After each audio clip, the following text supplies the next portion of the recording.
Well, joining us now, Geoffrey Thomas, the editor-in-chief at airlineratings.com. Thank you very much, Mr. Thomas, for being with us.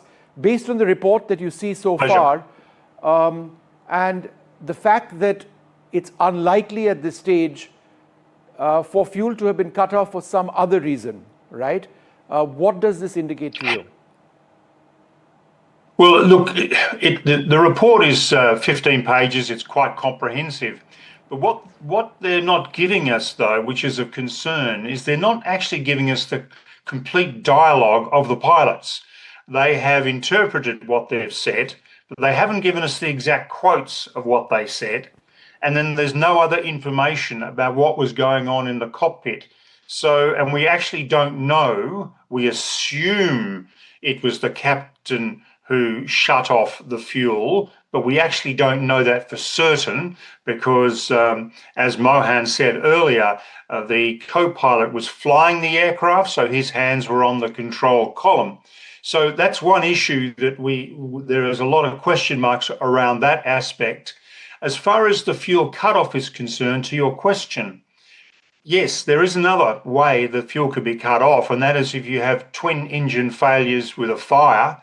Then the FADEC system, the engine control system, will shut the fuel off automatically. So there are other scenarios whereby the fuel could be cut off.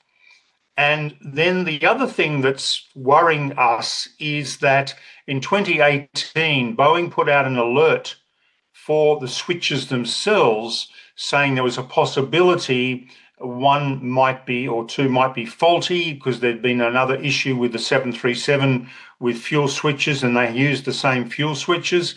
And there's a question mark as to whether or not Air India followed through with the checking of those fuel switches. So that's a little bit of a question mark we don't have an answer to at the moment.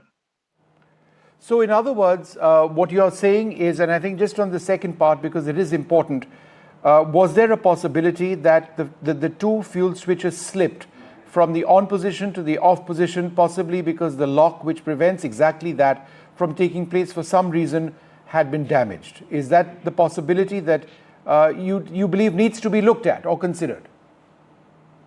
It needs to be looked at and considered because there was indeed a service bulletin. I mean, Airbus and Boeing put out service bulletins all the time, and they go to the maintenance department, and the maintenance department's got to action them. If they're costly, of course, that might need a management tick off or something like that.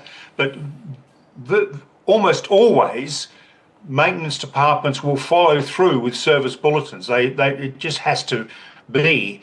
Occasionally they don't.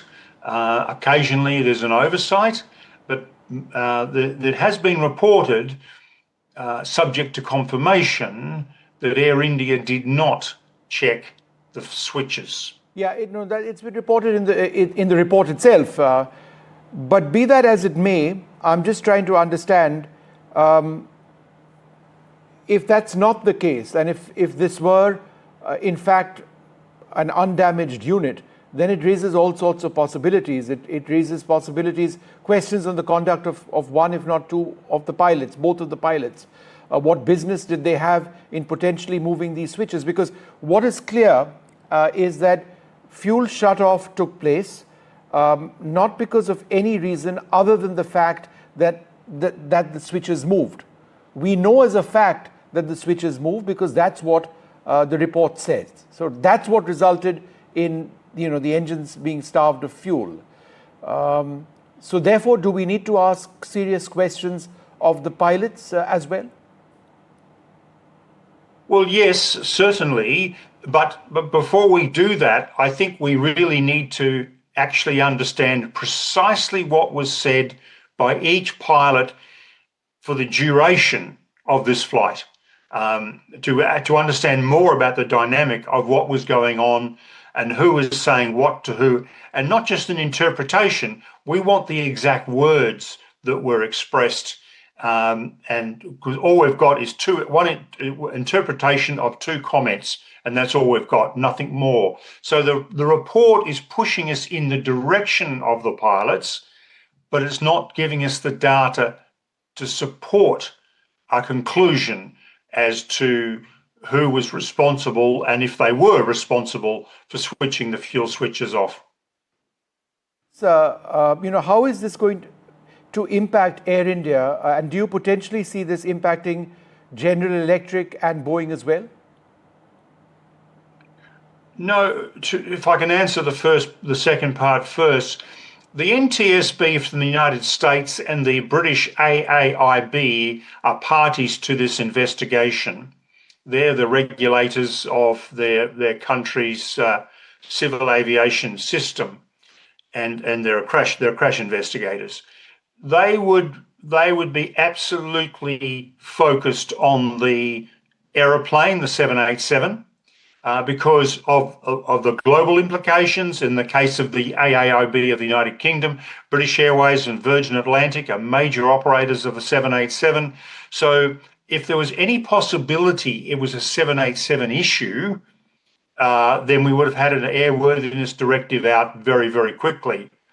And that's one of the criticisms of the delay in getting this report, or any part of this report, is that every day there are 2,000 flights involving 787s. There's over 1,100 787s in service, carrying 500,000 passengers every day.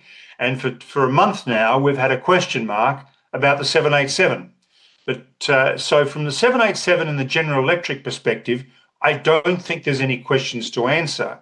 For Air India and for Indian aviation, it's an absolute tragedy, because the Tata Group had taken over the airline they once started. They started Air India, and they wanted to take it back to its glory days, where in the 1960s and 70s, it was one of the world's great airlines.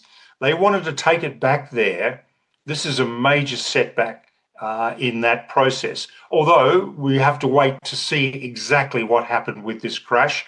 And that's why it's very important that the investigative team is as transparent as possible, or completely transparent, and work as fast as possible to give us an answer, so that if something needs to be fixed, it can be fixed, and the public can then have confidence in Air India, because they're going through this amazing transition with Tata, with a lot of new aeroplanes coming in, and we want to see them get back to the glory days.